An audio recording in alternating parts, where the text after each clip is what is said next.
ships or ship Z? Only you can decide. Find out more at shipzorz.com.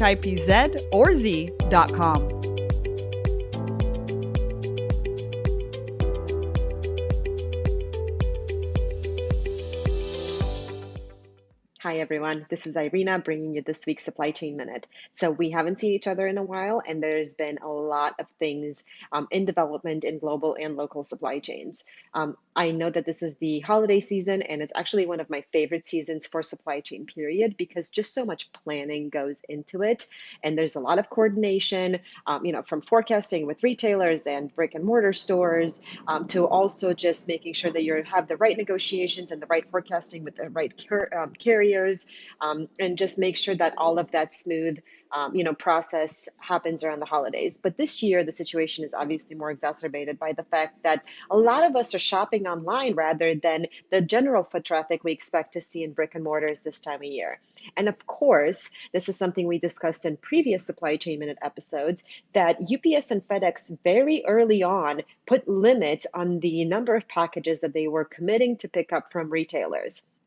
So retailers, what we're seeing now, are very much dependent on USPS deliveries. So there's a lot of competition with UPS and FedEx in general. Obviously, they're very focused on the vaccine deliveries. They were already at capacity, and they let retailers know this well ahead of time.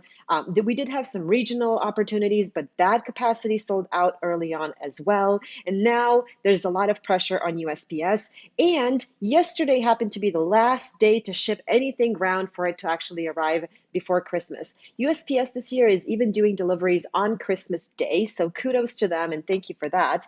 But honestly, this is a lot of stress on just a logistics network that is dependent on driving things around and not a lot of innovation still. So I'm very curious to understand how a lot of these issues right now are impacting some of the professionals that are working in supply chains within the retail network. Also, I'm interested to see how trends in e-commerce have impacting the planning and the conversations that prepared some companies for this retail season. And also, what are we expecting to see after? How are we going to manage inventories? Will there be just a, all-time low after January where, things are going to be a little bit more settled?